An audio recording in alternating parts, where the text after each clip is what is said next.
बहुत बहुत धन्यवाद। तत्पर अनुरोध रखिए आज वर्षा परिवार ओडिशा परिवार मिलन 2024 मंचर मंचासीन जड़े नारी हेल्ले सदा सर्वदा सेवा मनोभाव रखुवा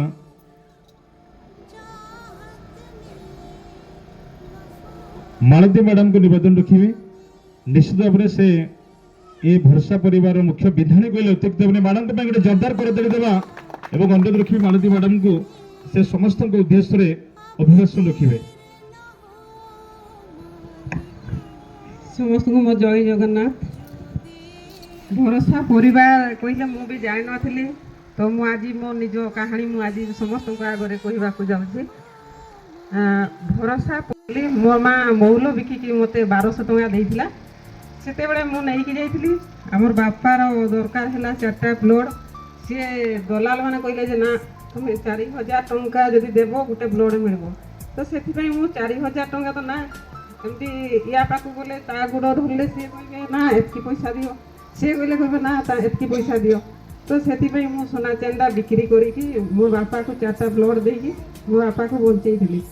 तो एमती जब है चाकरी करे मोर चाकरी भल तो मु भल मु चाकरी करी मोर ड्यूटी सरले मु जाइकी घरे शुए आ किछि काम मोर नहीं चाकरी भल मु भल। तापर डमर भाई मते मीटिंग डाकले जे दीदी आस गोटे मीटिंग तापर मो मीटिंग गली रघुनाथ भी सहित दौड़ी दौड़ी प्रसाद उठाई आम मीटिंग गलु शुणलु पड़े आसलु तार आर दिन गोटे ब्लड पर डाकले डमर भाई को मु बहुत आभार करी आ बहुत कष्ट भी देछि जे ना ये समाज सेवा एटा गोटे की काम बहुत कहे। तापर मु दिने आमर कलर मरा उठाई घर मु जाई कलर आनबा पाई डमर भाई बुलाई जाइछंती जे दीदी चलो आ गोटे ब्लड दिया हबो ना तुम्हें दियो मु राति सारा ड्यूटी करती आ तुम ब्लड देबो जे मु जीवी एते बहुत आभार करछि। तापर मु निजे को निजे चिंता कली मो माँ सब बळे कहे तू किछि करू नै खाली चाकरी आ खट आ किछि नै तो दुईटा जिंस तार मु निजे निजे चिंता कली जे गोटे समाज सेवा जदि खाली चाकरी कले हेबो नै गोटे समाज को जदि गोटे किछि जिनस आमे देखैबा कि गोटे किछि करी कि देखैबा होय तो गोटे ना कमै पारबा। तापर रंजना दीदी पाक आसली जे दीदी डमर भाई जहाँ कहते से ठीक कहते गोटे समाज जीवन में बहुत किसी संघर्ष करी आज ये पहुंची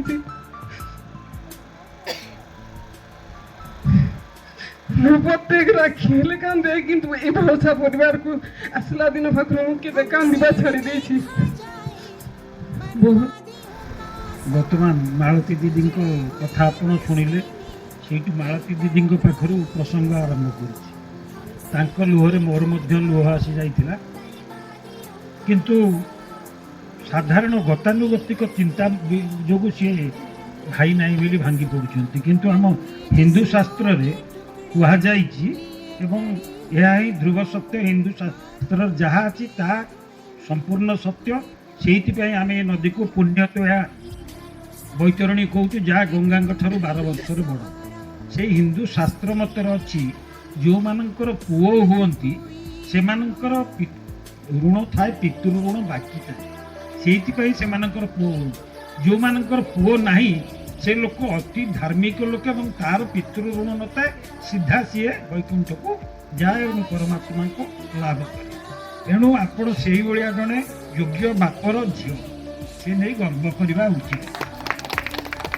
तार रहा भरोसा परिवार ए भरोसा परिवार संगठन केबे हला तारीख मोर मने नहीं से बासे भरोसा परिवार कार्यक्रम समग्र ओडिशा रे बासुची वर्तमान बासुची तेबे भल बैगण रे पोक लागिला परी भल बासना फूल रे पोक लागिला भली किछि जण दुई जण व्यक्ति जोगु ये परिवार भीतर मैं भावुची एकतार टिकिए अभाव लक्षित जा हवा आदौ उचित नुह वन मैन लीडरशिप जो माने एकक नेतृत्व आम करते तेणु आपण मैंने बसी समस्ते बसी जड़े एमती एकक नेतृत्व बाछंतु जमती भौणी कहले आम मु डंबरू भाई पाखु परामर्श निए डंबरू जदि भल लोकटे नई था सी कहीं गोटे जगह को बारण करते से भली क्लीन नेतृत्व बाछंतु जहाँ कथा को समस्ते मानिबे।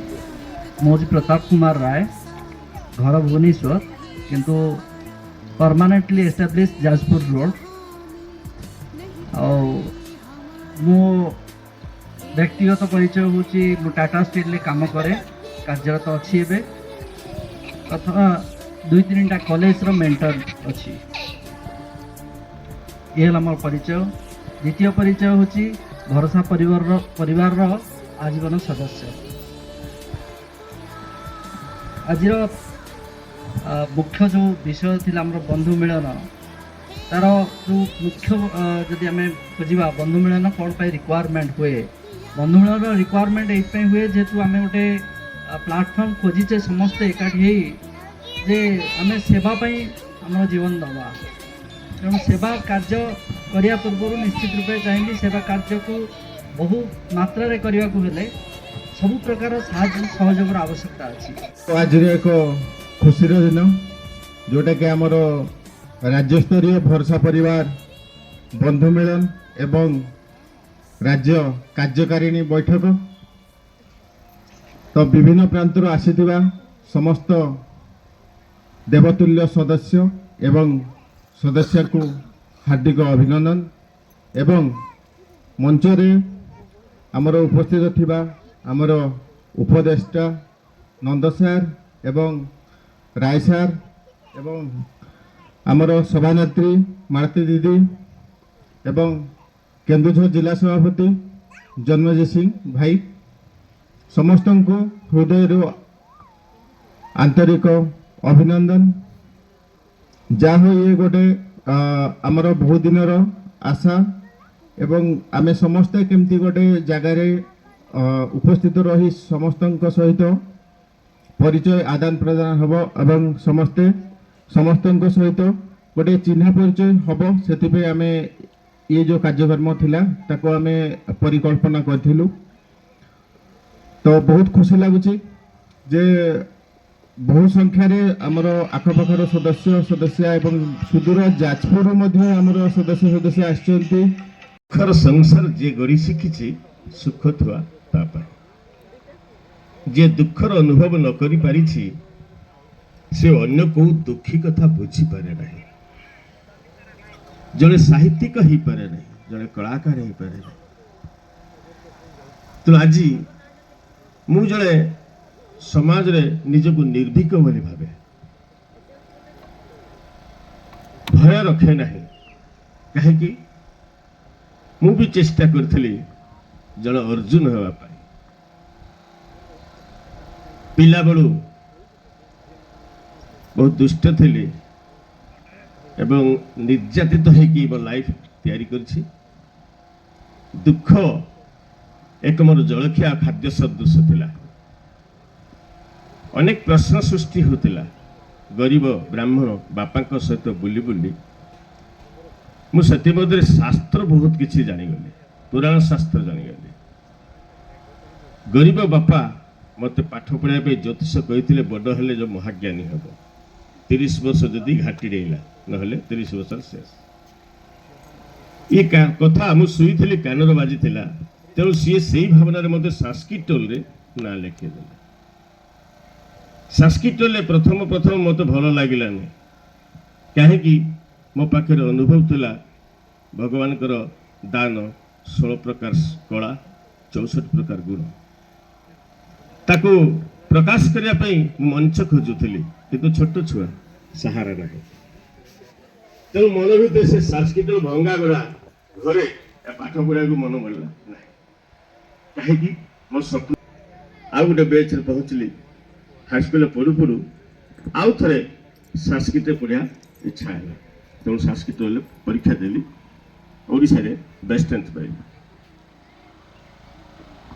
जन्नान पाठ पढ़ी पढ़ी जो दुर्दशा थिला हाईस्कल टप पर मन भर आहरी स्वप्न बढ़ी बढ़ी चलला प्रश्न बढ़ी बढ़ी चलला एपटे संस्कृत पाठ पढ़ी जो ज्ञान आहरण कली ए ज्ञान रे शास्त्र पुराण अनेक प्रश्न सृष्टि है जिते बड़ बड़ ज्ञानी मान को पचारे तांकर उत्तर मत संतुष्टता दे पारा ना अनुसंधान जारी रहा अनुसंधान जारी रही शेष उपनीत हेली एवं विभिन्न प्रकार बही शास्त्र पढ़ी पढ़ी गीता वेद ये सब घाटी प्रबल घाटी मंथन कर शेष में पाना था जो पा लिया और क्या बाकी रहा गीत गाइबा को समय पाइगले तो दुख मो ପାଇଁ ଏକ ଆଶୀର୍ବାଦ ଥିଲା ବୋଲି ପରବର୍ତ୍ତୀ ପର୍ଯ୍ୟାୟରେ ବର୍ତ୍ତମାନ ମୁଁ ଅନୁଭବ କରୁଛି ଯେ ପରମାତ୍ମା ଆମକୁ ପଠେଇଛନ୍ତି ସୃଷ୍ଟି ରଙ୍ଗମଞ୍ଚ ଉପରକୁ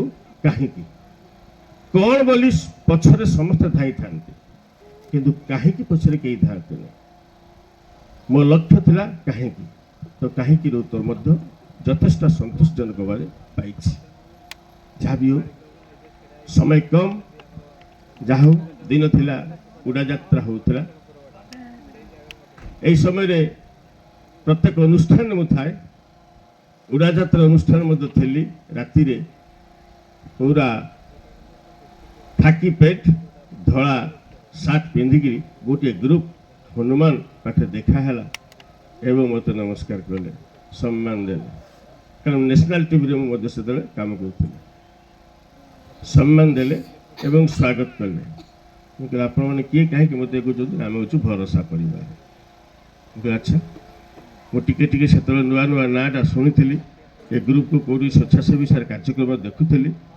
କି ତାକୁ ସାଙ୍ଗେ ସାଙ୍ଗେ ସାଧୁବାଦ ଦେବି ଏବଂ ସମ୍ମାନିତ କଲି ମୋର ମନ ମଧ୍ୟରେ କାହିଁକି ଜ୍ଞାନ ପାଇଥିଲି ସମ୍ମାନ ପାଇବାର ଏକମାତ୍ର ଉପାୟ ହେଉଛି ସମ୍ମାନ ଦେବା ତ ସେଇ ଲକ୍ଷ୍ୟରେ ମୁଁ ସମ୍ମାନ ଦେଲି सम्मान देवा पर प्रतिफलन से मत एमती सम्मान देले जब मुझे कृतकृत्य हो गली मुझे जान नी सी एमती एक दिन में मत संबर्धित करेंगे एवं राज्य उपदेष्टा करेंगे साधुवाद जनाऊँ बर्तमान आउ गोटे कथा कह मो परिचय मुझे निर्भीक कहीं हेली जेहेतु पिला बेलू सचेतनतार व्रत रखी पवित्रतार व्रत रखी मु जंगल विभाग जंगल कॉर्पोरेशन चाकरी करी एते आउ कष्ट स्वीकार करिछि सम्मुखीन होइछि समस्या सम्मुखीन होइछि केवल सचेतनता पाए एवं शेष उत्तीर्ण होइछि एवं अनुभव करिछि जदि भूल नहीं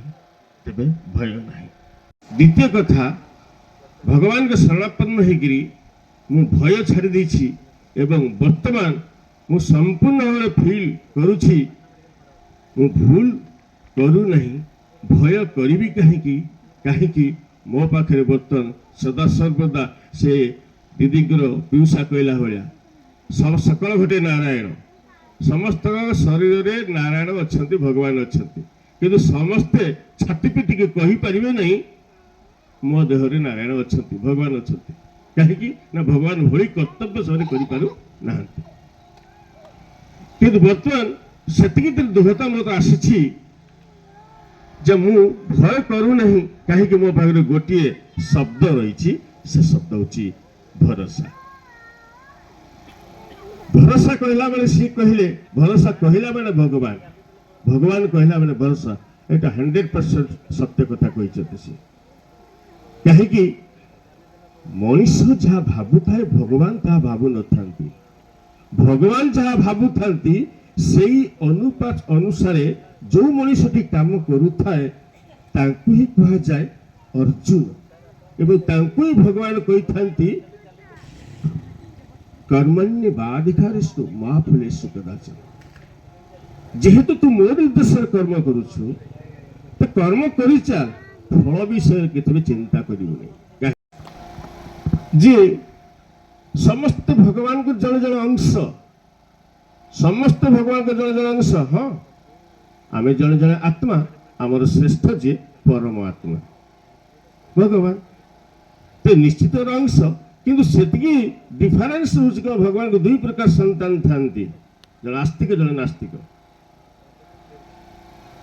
आस्तिक ताको भीतर विश्वास थाए भगवान अछंती नास्तिक ताकर विश्वास न थाए भगवान अछंती कि नाहंती मु ही सब किछि करछि तेणु ये आध्यात्मिक ज्ञान भितर अधिक जावाई चाहूनी समय कम एतिकी सूचना देवी जे आम जो संगठन गठन कर साधु समाज खोजा गोटे गीतार गोटे श्लोक होती जदा जदा ही धर्मस्य ग्लानिर्भवति भारत अभ्युत्थानं अधर्मस्य तदात्मानं सृजाम्यहं परित्राणाय साधुनं विनाशाय च दुष्टं धर्मं संस्थापनार्थाय ସମ୍ଭବାମୀ ଯୁଗେ ଯୁଗେ। ଆପଣ ସେଇ ଶବ୍ଦ ଟିକେ ଧ୍ୟାନ ରଖିବେ, ସମ୍ଭବାମୀ ମାନେ ସମ୍ଭବ ହୁଏ ବା ହେବି। ଯଦି ସେ ସଦାସର୍ବଦା ବି ସମ୍ଭବ ଅଛନ୍ତି ତେବେ ହେବି ଶବ୍ଦ କାହିଁ କହିଲେ? ଅର୍ଥାତ୍ ଭଗବାନ ହେଲେ ଦ୍ୱନ୍ଦ୍ୱ ସମାସ। ସେ ଅଛନ୍ତି ବି ଠିକ୍, ନାହାନ୍ତି ବି ଠିକ୍। କାହିଁକି? ତାଙ୍କର ଶରୀର ନାହିଁ, ସେ ଆତ୍ମା ରୂପରେ ଥାନ୍ତି। ଏବଂ ସିଏ ଯେତେବେଳେ କର୍ତ୍ତବ୍ୟ କରେ, ଯେତେବେଳେ ଧର୍ମର ଗ୍ଲାନି ଘଟିବ, ଏପରିକି ଭାରତରେ ଅଧର୍ମର ଉତ୍ଥାନ ଘଟିବ, ଜନସଂଖ୍ୟା ବୃଦ୍ଧି ପାଇବ, ଦୁର୍ନୀତି ଦୁରାଚାର ଇତ୍ୟାଦି ସବୁ ବୃଦ୍ଧି ପାଇବ, ସାଧୁମାନେ ତ୍ରାହି ତ୍ରାହି ଡାକୁଥିବେ, ଭଗବାନଙ୍କୁ ଡାକୁଥିବେ, ସେହି ସମୟରେ ଭଗବାନ ଅବତରଣ କରନ୍ତି। ଅବତରଣ କରି ତିନୋଟି କର୍ତ୍ତବ୍ୟ କରନ୍ତି। ପରିତ୍ରାଣାୟ ସାଧୁନାମ, ସାଧୁମାନଙ୍କୁ ପ୍ରଥମେ ପରିତ୍ରାଣ କରନ୍ତି। ଦୁଃଖରେ ଥାନ୍ତି ସେମାନେ, ଦୁଃଖରୁ ସେମାନେ ପ୍ରଥମେ ତାଙ୍କୁ ଉଦ୍ଧାର କରନ୍ତି। ଦୁଷ୍କୃତ ମାନଙ୍କୁ ବିନାଶ କରନ୍ତି। ଦୁଃକୃତ ଯିଏ ଆମକୁ ଆଜି ଦୁଃଖୀ ବନେଇଛି ତାକୁ ବିନାଶ କରନ୍ତି।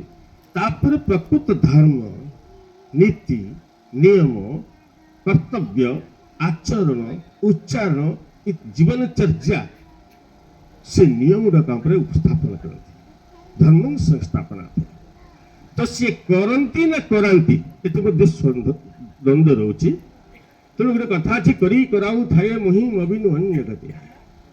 ଅର୍ଥାତ୍ ନାଟ୍ୟକାର ନାଟକଟେ ଲେଖି ଦେଇଛନ୍ତି, ସେ ଯାହା ଲେଖିଛନ୍ତି ନିର୍ଦ୍ଦେଶକ ମଧ୍ୟ ତାହା ନିର୍ଦ୍ଦେଶ ଦେବେ, ଅଭିନେତା ମଧ୍ୟ ସେଇ ଅଭିନୟ ହିଁ କରିପାରିବେ, ଏପଟ ସେପଟ ହେଇପାରିବେ ନାହିଁ। ମୋର ଏଇ ଜିନିଷ ସିଏ କହିପାରିବେ, ସିଏ କହନ୍ତୁ ନ କହନ୍ତୁ, ନ କହିବା ତ ନିରଙ୍କାର ତୋର ପରିଚୟ, କିନ୍ତୁ ଅଧିକା ତାକୁ ଦେବା। ଏଠି ମୁଁ କାହାର ରଖିବାର ନାହିଁ, ସ୍ୱାର୍ଥବାଦକୁ ଜଳାଞ୍ଜଳି ଦେବାକୁ ପଡ଼ିବ। 5 ଆଙ୍ଗୁଳି କଥା ସାର୍ ଭାଇ କହୁଥିଲେ, 5ଟା ଆଙ୍ଗୁଠି ଅର୍ଥାତ୍ ଏ ଏକ୍ଜାମ୍ପଲ ଦିଆଯାଇଛି, ପଞ୍ଚୁ ପାଣ୍ଡବର ଏକ୍ଜାମ୍ପଲ ଦିଆଯାଇଛି। ଅର୍ଥାତ୍ 5 ପ୍ରକାର ଲୋକ ଆମ ପାଖରେ ରହିବେ। ସେଥିପ୍ରତି ବିଶି ଆଙ୍ଗୁଠି ଏ ଟିକେ ବଦମାସି କରେ, ଅନ୍ୟ ଆଡ଼କୁ ଆଙ୍ଗୁଳି ଗେଞ୍ଜେ। ଗୋଟେ ଦୁଷ୍ଟ ଅଛି, ଗୋଟେ ବୁଢା ଅଛି, ଆଉ ଗୋଟେ କିଛି କାମକୁ ନେଇ, ଏଇଭଳିଆ ବିଭିନ୍ନ ପ୍ରକାର ଆଙ୍ଗୁଳି ଅଛନ୍ତି। କିନ୍ତୁ 5ଟା ସରାକୁ ବାଲାନ୍ସ ମେଣ୍ଟେନ କରି ଯିଏ ଠିକ ଭାବରେ ପରିଚାଳିତ କରିପାରେ, ସେହି ମାଲିକ ହେଇପାରେ। ତେଣୁ ଚିହ୍ନିବା ଦରକାର, କିଏ ଆମ ପରିବାରର ସଦସ୍ୟ ଅଛନ୍ତି। ଆପଣ ନ ଚିହ୍ନି ପାରିଲେ ଆପଣଙ୍କର ବିପଦ ପଡ଼ିଛି କୋଉଠି ବ୍ରହ୍ମପୁରରେ କି ବାରିପଦାରେ। ଆପଣ ଯୋଉ ଚାହୁଁଥିବେ ସାହାଯ୍ୟ ଦେବା ପାଇଁ ବା ନେବା ପାଇଁ ପାଇପାରିବେନି। ତେଣୁ ଯୋଗାଯୋଗର ଜ୍ଞାନ, ଯୋଗ, ଧାରଣା। ଧାରଣା ହେଉଛି ଏଇ ଯୋଉ ଆଚରଣ ଉଚ୍ଚାରଣ। ଆମେ ମାଙ୍କଡ଼ ହେଇପାରୁ, ଯଦି ଜୟ ଶ୍ରୀରାମ କହିଲେ ଆମର ସେ ଭାଇ ଆସିଥିଲେ। ଆମେ ଏକ ପରମାତ୍ମା ସନ୍ତାନ, ଭଗବାନଙ୍କୁ ସହସ୍ର ନାମ ଦିଆଯାଇପାରେ, କିନ୍ତୁ କୌଣସି ନାମଧାରୀ ବ୍ୟକ୍ତିକୁ ଭଗବାନ କୁହାଯାଇ ପାରିବନି। ତେଣୁକରି ଭଗବାନଙ୍କୁ ଆମେ ଶ୍ରୀରାମ କହିବା, ଶ୍ରୀକୃଷ୍ଣ କହିବା, ଜଗନ୍ନାଥ କହିବା, ସବୁ କିଛି ନାମ, ସହସ୍ର ନାମ ଅଛି, ଗୁଣବାଚକ କର୍ତ୍ତବ୍ୟ ନାମ। କିନ୍ତୁ କୌଣସି ନାମଧାରୀ ବ୍ୟକ୍ତିକୁ ଭଗବାନ କୁହାଯାଇ ପାରିବନି। ଯେମିତି ଡିଫରେନ୍ସ ହୋଇଛି, ସେହି ହିସାବରେ ଆମକୁ ଆଗକୁ ଚାଲିବାକୁ ପଡ଼ିବ। ନିଜକୁ ବାଲାନ୍ସ ମେଣ୍ଟେନ କରିବ। ସ୍ୱ ପରିବର୍ତ୍ତନ, ବିଶ୍ୱ ପରିବର୍ତ୍ତନ। ଯେ ପର୍ଯ୍ୟନ୍ତ ମୁଁ ପରିବର୍ତ୍ତନ ହେଇନି, ମୋ ଦ୍ୱାରା ବିଶ୍ୱ ପରିବର୍ତ୍ତନ ହେଇପାରିବ ନାହିଁ। ତେଣୁ ଆମେ ସମସ୍ତେ এই 4টা ଜିନିଷ ରଖିବା, ଜ୍ଞାନ, ଯୋଗ, ଧାରଣା। এই ଆଚରଣ ଉଚ୍ଚାରଣ ସବୁ ଜିନିଷ ଧାରଣ କରିବାର ଅଛି। ସ୍ୱଭାବ ସଂସ୍କାରକୁ ଧାରଣ କରିବାର ଅଛି, ଯାହାକୁ ଧର୍ମ କୁହାଯାଏ। ଧାରତେ ଇତି ଧର୍ମ। ମଣିଷ ଯେତେବେଳେ ମରିଯାଏ ତା ପୂର୍ବରୁ 3ଟା ସହିତ ସମ୍ପର୍କ ରଖିଥାଏ, ଧନ, ଜନ, ଆଉ ଗୋଟେ ହେଉଛି ଧର୍ମ। ଧନ ଦାସ ମଲା ପର୍ଯ୍ୟନ୍ତ, ଜନ ଦାସ ମଶାଳି ପର୍ଯ୍ୟନ୍ତ, ଧର୍ମ ଦାସ ସାଙ୍ଗରେ ଯାଏ। ସେ ଧର୍ମଟା କ'ଣ? ଧାର ଅତିଥି ଧର୍ମ, ଅର୍ଥାତ୍ ଯୋଉ ଜିନିଷ ମଲା ପରେ ମଧ୍ୟ ଆତ୍ମା ସହିତ ସାଇଯାଏ। ଏବଂ ସେ ଭାଇ ଯୋଉ ପିଉସା କହୁଥିଲେ ଯେ ଯେମିତି ତାର ଚିନ୍ତନ ଶକ୍ତି ଥାଏ, ସେଇଭଳିଆ ପରିବାରରେ ସେ ପୁନର୍ବାର ଜନ୍ମ ନିଏ। ତେଣୁ ମଲାବେଳେ ଯୋଉ ଚିନ୍ତନଟାକ ଧର୍ମର ମାନେ ପରମାତ୍ମା ଚିନ୍ତନ ଥିବ, ଭଗବତ ଚିନ୍ତନ ଥିବ, ସେଇଭଳିଆ ସ୍ୱଭାବ ସଂସ୍କାର ସେମିତି ଥିବ, ଅଟୋମେଟିକ୍ କହିଲେ ପରବର୍ତ୍ତୀ ଜନ୍ମ ଆମେ ସେମିତି ପାଇପାରିବା। ତେଣୁକରି ଶାସ୍ତ୍ର ଅନୁମୋଦିତ ଲୋକମାନେ ଲୋକ ମଲାବେଳେ ରାମ ନାମ ସତ୍ୟ ହି, ହରି ନାମ ସତ୍ୟ ହି, କୁଳ କୀର୍ତ୍ତନ କରନ୍ତି, ଗୀତା ପାଠ କରନ୍ତି, ସବୁ କିଛି କରନ୍ତି। ମୋତେ ଲାଗେ ତାହା ମୂଲ୍ୟହୀନ। କାହିଁକି ବଞ୍ଚିଥିବା ଅବସ୍ଥାରେ ସେଗୁଡ଼ା ଜାଣିବା ଉଚିତ। ରାମ ସତ୍ୟ ନା ରାମ ନାମ ସତ୍ୟ, ହରି ସତ୍ୟ ନା ହରି ନାମ ସତ୍ୟ। ତ ବଞ୍ଚିଥିବା ଅବସ୍ଥା ଜାଣିବା ଉଚିତ। ସେ ସବୁ ଲେଡି ଗୁଡ କହି ବହି ଯାଇଥାଏ। ତେଣୁକି କଥାରେ ଅଛି, ବାଲ୍ୟ କାଳୁ ଧର୍ମ ଧର୍ମ ଅଜୀବି ଏ ଜୀବନ ଅନିଶ୍ଚିତ, କେ ଜାଣି କାହାର ମରଣ ସମୟ ଆଜି ହେବ ଉପସ୍ଥିତ। ତେଣୁକି ଇଏ ଯୋଉ ଜିନିଷ ଲୋକ ପ୍ରବଚନ ଦଉଛନ୍ତି, ଅନେକ ଉପଦେଶ ଦଉଛନ୍ତି, ଦାନ ଦିଆଯାଏ ତିନି ପ୍ରକାର। ଦାନ ଦିଆଯାଏ ତିନି ପ୍ରକାର, ମନର ଦାନ, ଧନର ଦାନ। ତେଣୁ ଏଠି ସମସ୍ତଙ୍କ ସହଯୋଗ ଦରକାର, ସହଯୋଗ ଦେବା, ସହଯୋଗ ନେବା, ଏସବୁ ଧ୍ୟାନ ଦେବା। ସମୟ ବହୁତ କମିଲାଣି। ଇଏ ତ ଜ୍ଞାନର କଥା କହିଲେ ପରେ କେବେ ବି ସରିବନି, ବହୁତ ଜିନିଷ ରହିଛି। କିନ୍ତୁ ପରବର୍ତ୍ତୀ ପର୍ଯ୍ୟାୟରେ ଆମେ ନିଶ୍ଚିତ ଆଉ ଟିକେ ଟିକେ ଆଗକୁ ଯିବା, କାହିଁକି ଆମର ବଢ଼ିବାର ଅଛି, ଆମର ବଢ଼ିବାର ଅଛି। ଏବଂ ବି ସିମ୍ପଲ ବି ସାମ୍ପଲ ହେବାର ଅଛି, ନିରହଂକାରୀ ରହିବାର ଅଛି। କୌଣସି ପୃଷ୍ଠା ଖରାପ ହେଇଗଲେ ବହିଟାକୁ ଫିଙ୍ଗିବାର ନାହିଁ। এই ବିଷୟରେ ବହୁତ କିଛି ଟିପ୍ସ ରହିଛି, ଯେ ଟିପ୍ସରେ ଆମେ ଆଗକୁ ଯିବା। ଆଉ ବେଶୀ କିଛି ଆଉ କହୁନି, ବହୁତ କିଛି କହିବାର ଭାବନା ରଖିଥିଲି, କିନ୍ତୁ ସମୟ ଅତିକ୍ରାନ୍ତ ହେଲେ ଆଉ ଭୋକ ଥିଲାବେଳେ ଯାହା କହିଲେ ମଧ୍ୟ ହଜମ ହେବ ନାହିଁ। ସମସ୍ତଙ୍କୁ ପୁନର୍ବାର ଅନେକ ଅନେକ ସାଧୁବାଦ ଜଣାଉଛି, ସଦବାଦ ଜଣାଉଛି। ଭାବଗ୍ରାହୀ ଭଗବାନ, ତାଙ୍କ ଭାବଟାକୁ ବୁଝନ୍ତୁ ଆଉ ସେଇ ଭାବରେ ଚାଲନ୍ତୁ। ଯାହା ବି ହଉ, କିଏ କଥାରେ କହୁଛି, କିଏ ବାଣୀରେ କହୁଛି, କିଏ ସଂକଳ୍ପରେ ଭାବନା ରଖୁଛି, କିଏ ବାଣୀରେ କହୁଛି, କିଏ କର୍ମରେ କହୁଛି। ତେଣୁ କେହି କିଛି ବହୁତ ଭାବି ଦେଉଛନ୍ତି, କେହି କିଛି କିଛି କଥାରେ କହି ଦେଉଛନ୍ତି, ଆଉ କାମରେ ପରିଣତ କରୁଛନ୍ତି। ଦେଖେ ବାଲା ସାରା ଓଡ଼ିଶାରେ, ସାରା ଭାରତରେ ଅର୍ଜନ କରି ସେଇ ନାଁ ହଉ ଗୋଟିଏ ନାମ ଜୟ ଜୟକାର ହେବାକୁ ଯାଉଛି, ସେ ହେଉଛି ଭରସା ପରିବାର। ଧନ୍ୟବାଦ, ସମସ୍ତଙ୍କୁ ସାଧୁବାଦ। ଏବଂ ବିଭିନ୍ନ ପଦପଦବୀରେ ଥିବା ଅଧିକାରୀ ଅଧିକାରିଣୀ ବୃନ୍ଦ ମୋ ସମ୍ମୁଖରେ ମଞ୍ଚ ସମ୍ମୁଖରେ ବସିଥିବା ସମସ୍ତ ଦେବତୁଲ୍ୟ ଦେବତୁଲ୍ୟା ଭରସା ପରିବାରର ସଦସ୍ୟ ସଦସ୍ୟା ଭାଇ ଭଉଣୀ ସମସ୍ତଙ୍କୁ ଆଜିର ଭରସା ପରିବାର ମିଳନ ଦିବସ ଅବସରରେ ସମସ୍ତଙ୍କୁ ହାର୍ଦ୍ଦିକ ସ୍ୱାଗତ ଏବଂ ଅଭିନନ୍ଦନ ଜଣାଇବା ସହିତ ସମସ୍ତଙ୍କୁ ପୁଣି ଥରେ ସମସ୍ତଙ୍କର ସେବା ମନୋବୃତ୍ତି ଏବଂ ସ୍ୱେଚ୍ଛାକୃତ ଭାବରେ ପ୍ରତି ମୁହୂର୍ତ୍ତରେ ଭରସା ପରିବାରକୁ ଆଗେଇ ନେଇଥିବା ଗୁଣାବଳୀ ପାଇଁ ସମସ୍ତଙ୍କ ଠାରେ ମୁଁ କୃତଜ୍ଞତା ଜ୍ଞାପନ କରିବି। ଏବଂ ଆଜି ମୁଁ କୌଣସି କାହାଣୀ କହିବାକୁ ଯାଉନାହିଁ। ସଭା ଶେଷରେ ମୁଁ ସମସ୍ତଙ୍କୁ ଧନ୍ୟବାଦ ଅର୍ପଣ କରିବା ସହିତ ମୋର କିଛି ବକ୍ତବ୍ୟ ରଖିବି। କେବଳ ସମ୍ୟକ ଭାବରେ, ସଂକ୍ଷିପ୍ତ ଭାବରେ କାହାଣୀ ଜଣାପଡ଼େ, ତାର ଷ୍ଟୋରି ଜଣାପଡ଼େ। ଆଜି ନନ୍ଦବାବୁଙ୍କ ସେ କହୁଥିଲେ ଯେଉଁ କାହାଣୀ, ତାଙ୍କର ବ୍ୟବହାର, ବିଚାର, କଥାବାର୍ତ୍ତାର ଶୈଳୀ, ଢଙ୍ଗଢାଙ୍ଗ ଦେଖିଲେ ଆମେ ଜାଣୁଛୁ ସେ ନିଶ୍ଚିତ ଭାବରେ ଜଣେ ଗୋଟିଏ ସଂସ୍କାର ପରିବାରରେ ଜନ୍ମ। ଏଣୁ କହୁଛି ଭରସା ପରିବାର ଆମେ ଯୋଡ଼ି ହେବା ପୂର୍ବରୁ ଆମେ 100 ଥର ଚିନ୍ତା କରିବା ଦରକାର ଯେ ଏଠି ଆମେ କେମିତି ସବୁ କ୍ଷେତ୍ରରେ ପରିମାର୍ଜିତ ଅବସ୍ଥାରେ ରହିବା ଏବଂ ଶୃଙ୍ଖଳା, ସ୍ୱଚ୍ଛତା, ଶାଳୀନତା, ମୁଁ ବାରମ୍ବାର ସେଇ 3ଟା ଶବ୍ଦକୁ କହୁଛି, ତାକୁ ରକ୍ଷା କରିବା। କେବଳ ଠାକୁରଙ୍କ ଏବଂ ଭରସା ପରିବାର ଉଦ୍ଦେଶ୍ୟରେ ମୁଁ ନିମିତ୍ତ ମାତ୍ର। ଏଣୁ ଗୋଟିଏ ପଦ କେବଳ, ତୋତେ ଭଲ ପାଉ ପାଉ ଏ ଜୀବନ ବିତି ଯାଉ, ତୋତେ ଭଲ ପାଉ ପାଉ ଏ ଜୀବନ ବିତି ଯାଉ। দুঃখ তো আসিলে মোর, সুখ তো আসিলে তোর, দুঃখ তো আসিলে মোর, সুখ তো আসিলে তোর। কাণ কাণ পাই এই কথার কথার এ জীবন বিতি যাও, কাଳ କାଳ କଥାର ତୋତେ ଭଲ ପାଉ ପାଉ ଏ ଜୀବନ ବିତି ଯାଉ। ଶେଷରେ ଦୂର ଦୂରାନ୍ତରରୁ ଆସିଥିବା ରକ୍ତବୀର ଯୋଦ୍ଧା, ସେବା ଯୋଦ୍ଧା ସମସ୍ତ ଭାଇ ଭଉଣୀଙ୍କୁ ଏବଂ ଉପଦେଷ୍ଟା ମଣ୍ଡଳୀ ସମସ୍ତଙ୍କୁ ସମ୍ମାନ ଶ୍ରଦ୍ଧା ଜଣାଇ ଆଜିର ସଭା କାର୍ଯ୍ୟ ସାଙ୍ଗ କରିବାକୁ ଯାଉଛି। ସମସ୍ତଙ୍କଠାରେ ପୁଣି ଥରେ ହାର୍ଦ୍ଦିକ ମୋ ତରଫରୁ ଏବଂ ଭରସା ପରିବାର ତରଫରୁ ସମସ୍ତଙ୍କୁ କୃତଜ୍ଞତା ଜ୍ଞାପନ କରୁଛି। ଜୟ ଜଗନ୍ନାଥ। ଏ ଶରୀର ରଥରେ ଆତ୍ମା ଯଦି ରଥି ହୁଏ, ସାରଥୀ ହେଉଛନ୍ତି ସ୍ୱୟଂ ଭଗବାନ ଶ୍ରୀକୃଷ୍ଣ। ଆମ ପଞ୍ଚେନ୍ଦ୍ରିୟ ଯଦି ଘୋଡ଼ା ହୁଏ, ଜ୍ଞାନ ଅର୍ଜନେ ଆମେ ଜଣେ ଜଣେ ଅର୍ଜୁନ। ତେଣୁ ଆଜି ଏ ଭଜନର ଗୀତିକାର ପଦ୍ମଲୋଚନ ନନ୍ଦ ପ୍ରଭୁଙ୍କ ନିକଟରେ ପ୍ରାର୍ଥନା କରି ଯାଇ କହୁଛନ୍ତି, ହେ ପ୍ରଭୁ, ତବ ଶ୍ରୀମୁଖ ନିଃସୃତ ଦିବ୍ୟ ଗୀତା ଜ୍ଞାନ ଦେଇ ମୋତେ ମୁକ୍ତିର ସନ୍ଧାନ ଦିଅ ପ୍ରଭୁ। ମୁଁ ବି ଜଣେ ତୁମ ଅର୍ଜୁନ।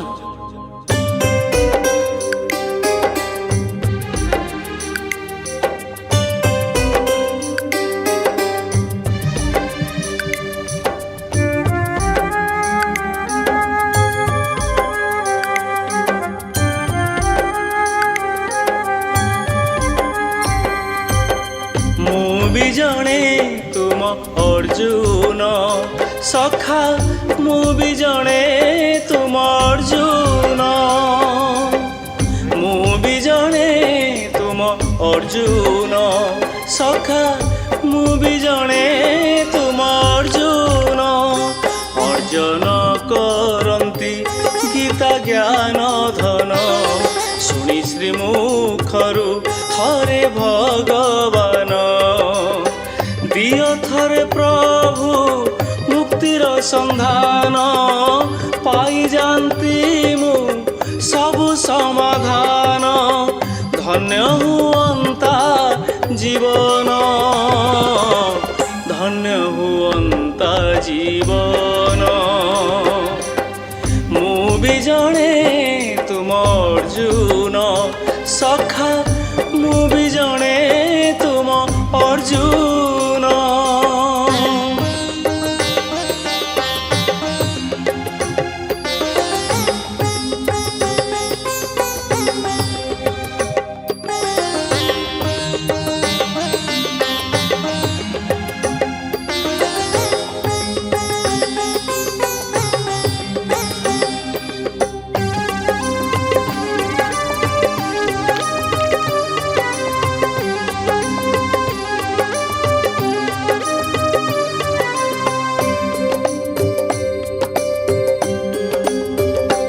ଆଜି ବି ଚାଲିଛି ସେ ମହାଭାରତ, ଦୁର୍ଯ୍ୟୋଧନ ମାଳ ମାଳ ସଖା, ଦୁର୍ଯ୍ୟୋଧନ ମାଳ ମାଳ।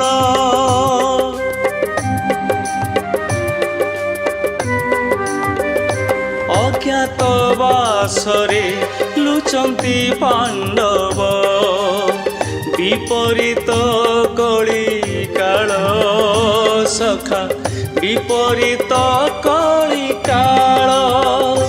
କାନ୍ଦନ୍ତି ଅର୍ଜୁନ ହୋଇ ମ୍ରିୟମାଣ, ଲୁଚି ଲୁଚି କେତେ ଭୋଗନ୍ତି କଷଣ। ଦିଅ ଥରେ ପ୍ରଭୁ ମୁକ୍ତି ପଥ ଜ୍ଞାନ, ଦିଅ ଥରେ ପ୍ରଭୁ ମୁକ୍ତି ପଥ ଜ୍ଞାନ।